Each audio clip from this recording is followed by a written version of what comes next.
ప్రభుత్వ రంగ బ్యాంక్ అయిన స్టేట్ బ్యాంక్ ఆఫ్ ఇండియా తన వినియోగదారులకు తాజాగా గుడ్ న్యూస్ ప్రకటించింది. స్టేట్ బ్యాంక్ ఆఫ్ ఇండియా తన రెపో రేటును 6.50% నుంచి 6.25%కి తగ్గిస్తున్నట్టు వెల్లడించింది. ఈ నిర్ణయం 25 బేసిన్ పాయింట్ల తగ్గింపు ద్వారా తీసుకున్నట్టు చెప్పింది. ఈ మార్పులు హోమ్ లోన్స్, పర్సనల్ లోన్స్ మరియు రిటైల్ లోన్లపై వడ్డీ రేట్లను ప్రభావితం చేస్తాయి.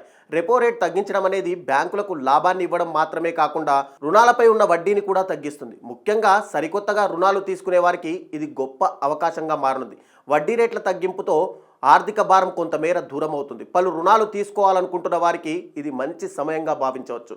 ఎస్బీఐ ఈ నిర్ణయం తీసుకోవడం ద్వారా వినియోగదారుల ఆర్థిక శ్రేయస్సును పెంచేందుకు దృష్టి సారించిందని చెప్పవచ్చు.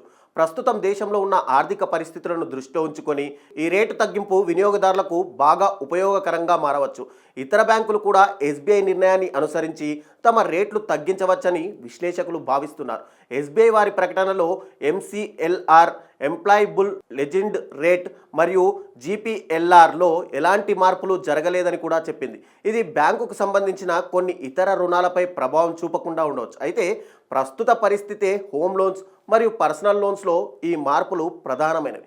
ఈ నిర్ణయంతో రుణాలపై ఉన్న వడ్డీ బాధ్యతను తగ్గించుకోవాలని అనుకునే వినియోగదారులు ఎస్బీఐ బ్యాంకులో రుణాలు తీసుకోవడానికి మరింత ఆసక్తి చూపిస్తారని నిపుణులు భావిస్తున్నారు. ఈ మార్పు ద్వారా ఇంటి కొనుగోలు లేదా ఇతర అవసరాల కోసం రుణం తీసుకునే వారి పరిస్థితి మెరుగుపడుతుంది.